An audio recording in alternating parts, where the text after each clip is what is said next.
Teaching by Principles, an interactive approach to language pedagogy. It's the title of this book.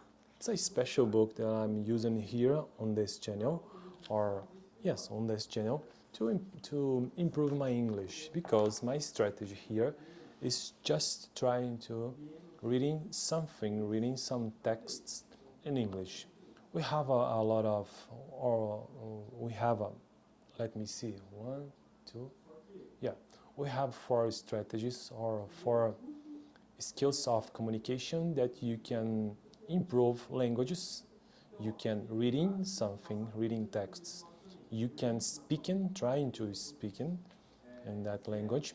You can listening or trying to hear something that you can understand. And you can writing a letter or texts. And so these are the 4 skills of communication. And for me, here on this channel, my strategy is just to focus in reading. I try to say something, or I try to speak into, but my focus here is just reading. I think it's very personal. You can choose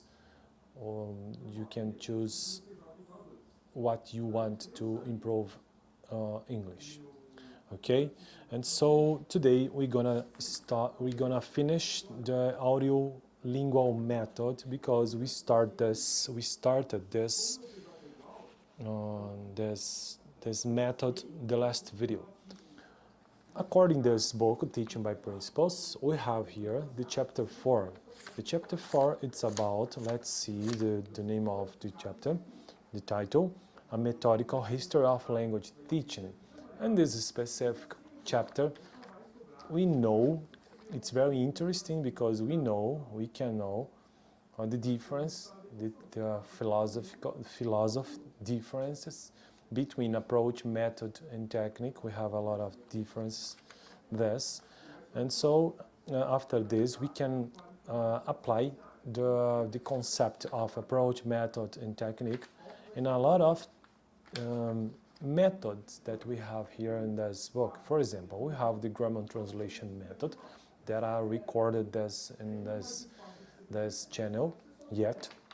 And so we have going on the serious method, the direct method, and now we're gonna finish the audiolingual method.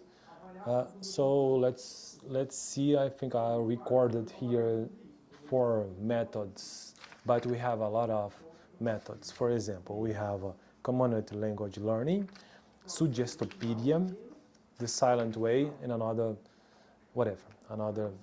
methods here. And then we're going to see each one in the right time, in the exact right time about this. Okay, let's try to read something in English here. So, like I said, about the audiolingual method. And so, in the page number 57, we have a sequence, very interesting, and after we have one paragraph that we have to read. The characteristics of the audiolingual method may be summed up in the following list, adapted from Prater and Selch, Marcia, 1979. Let's see about 12 characteristics of audiolingual method, because I don't know, and I think it's going to be very interesting here. The first characteristic is new material is presented in a dialogue form. Okay. The second characteristic, there is a dependence. I don't know how can I say this in English. Dependence or dependence. I think we have just one E, and so we say dependence. Okay, I don't know. Oh, my camera is connected. No problem. The control, that I control my camera from my mobile. There is a dependence of mimicry, memorization of set phrases, and overlearning. Third characteristic. Structures are sequenced by means of contrastive analysis and taught one at a time. Fourth characteristic. Structural patterns are taught using repetitive drills. Characteristic number 5. There is a little or no grammatical explanation. Grammar is taught by inductive analogy rather than deductive explanation. 6. Characteristic, a difficult word to say. Characteristic number 6. Vocabulary is strictly limited and learned in a context. Characteristic number 7. There is much use of tapes, language labs, and visual aids. Characteristic number 8. Great importance is attached to pronunciation. Characteristic number 9. Very little use of the mother tongue by teachers is permitted. Characteristic number 10. Successful responses are immediately reinforced. Characteristic, the last one, characteristic, or the last one, no. There is a great effort to get students to produce error-free utterances. And the last one, characteristic number 12. There is a tendency to manipulate language and disregard content. And so we have here a last paragraph, a extensive paragraph. Let's try to read this because I think it's going to be very interesting too. For a number of reasons, the audiolingual method enjoyed many years of popularity, and even to this day adaptation of this audiolingual method are found in contemporary methodologies. The audiolingual method was firmly rooted in respectable theoretical perspectives and time. Materials were carefully prepared, tested out, and disseminated to educational institutions. Success could be more overly experienced by students as they practiced their dialogues in after hours. But the popularity was not to last forever. I think it's very difficult to say. Popularity. Led by Welga Rivers, 1964. Eloquent criticism of the misconception of the audiolingual method and by its ultimate failure to teach long-term communicative proficiency, its popularity waned. We discovered that language was not really a accurate thought of process of habit formation, and overall learning that errors were not necessarily to be avoided at all costs, and that structural linguistics did not tell us everything about language that we need to know, while the audiolingual method was a valiant attempt to reap the fruits of language teaching methodologies that had preceded it. In the end, it still fell short, as all methods do. But we learned something from the very failure of the audiolingual method to do everything it had promised, and we moved forward. Okay, we're gonna stop here because I finished about the audiolingual method. The next video I'm going to start the designer's methods of the spirit 70s. But now I'm going to try to reading something in other languages because I think it could be very useful to improve English. I don't know exactly why, but I think it's good. For example, I can improve my English just studying English, but in my mind I think I have a special area, special area for communication. And so if I try to say something or try to reading something in Italian, for example, I think it could be nice, or in Spanish or German. Let's try to reading something in Italian. Parliamo la nostra lingua. It's an old book, very old book. And so here we have a special texts about grammar in Italian. And so let's find the specific page I stopped at because I don't remember. I think the page it was about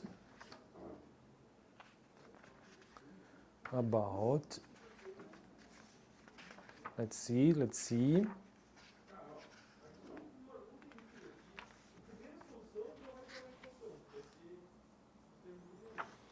About la lettera, no, about le vocali. I don't know how can I say this in Italian, le vocali or le vocali, the vowels in Italian, okay? Just the page number 13, or in Italian, 13. Le vocali. We have here an example. Gemea la Maria il sole così chiaro che tu ricerchi abbio che di fiori, Giovanni Pascoli. Ok, let's read. Nei due versi del Pascoli sopra riportate sono state evidenziate tutte e 5 le vocali e io, 3 forti, io, 2 deboli, che nell'alfabeto l'italiano si susseguono intercalate con le consonanti in tali ordini: A, E, I, O, U. Possiamo subito precisare tuttavia che i suoni ad esse corrispondenti sono 7, in quanto le vocali E, O, quando sono toniche, cioè quando sono di essa posta la voce, possono essere pronunciate con 2 tribe diverse, uno aperto largo e uno chiuso o stretto. Il primo si indica con l'accento grave, E, O, gemia, albicocchi. Il secondo con l'accento occulto, E, O, ricerchi, soli, fiori. And so I think it's enough for today in Italian. Now let's try to reading something in Spanish. Here we have a special book, very old book, it's Spanish by images. We have a special collection, German by images, English by images, French by images. And so here we have a Spanish by images. Let's read just one page because I don't remember exactly the page that I stopped at, but I think the page it was page 39.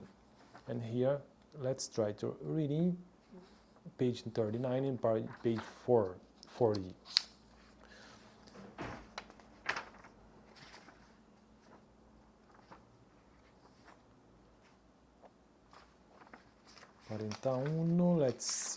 Let's see something here.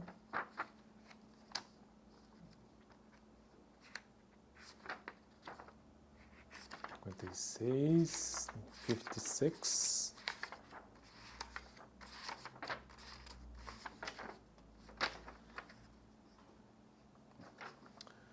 Okay, it's about time in Spanish.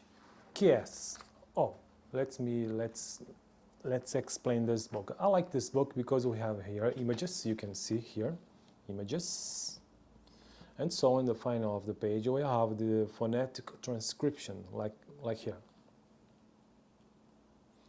And I think it's very nice to improve some language because you can try to read the phonetic transcription and see the images. And here we have the time. ¿Qué es? Es un reloj. Es un reloj. ¿Qué hora es? Es la 1. ¿Qué hora es?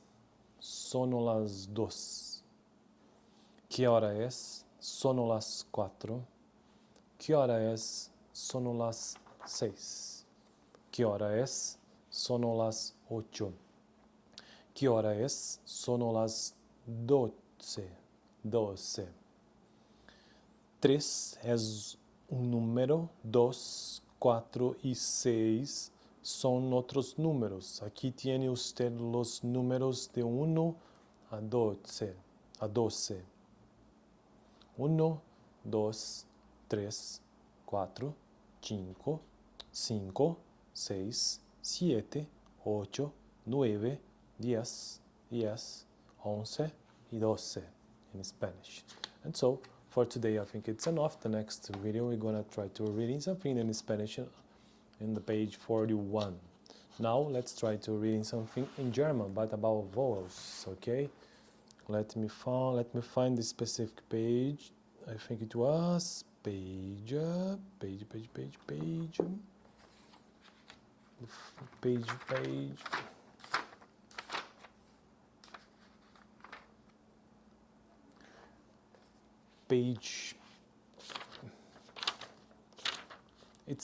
It's the same idea. We have the German by images, and the collection English by images, German by images, French by images, and Spanish by images. But for me, German it's totally different because really difficult. For example, we have here 21 vowels according to this book. And so, in the beginning of this book, we have a kind of guide, phonetic guide. For example, about the vowels, 21 vowels here. And so we have the tongues, I don't know how can I say this in English, consonants here too. And so for today we're gonna see about the ditongus in Portuguese, but in English I don't know how can I say. We have just three phonetic symbols. Let's see. Mai, como em cai in Portuguese. We have text in Portuguese. House, house. Kaut, kaut. Oh. Heut, heut. Boina, como em boina. E neste som se verifica um certo arredondamento para o O. Boina, oina. De tom, então. Mai, house, boin. Gebäude, Gebäude, Beut, Beut, Gebäude, Gebäude, Beut. And so we have here my, okay, house, okay, height, height, I in you, height, gebaut, Beut, Beut. Okay, for today I think it's enough. The next video we're gonna try to understand something about the consonants in German. Thank you for watching this video. The next week we're gonna try to improve English. My focus here is just English. I try to improve. I try to reading something in German, Spanish or Italian, but it's not my focus. My focus in this channel is totally English, using the specific skills of communication, reading. Thank you for watching this video. I have to turn off my camera manual before. How can I say this in English? I don't know, just Portuguese. Thank you.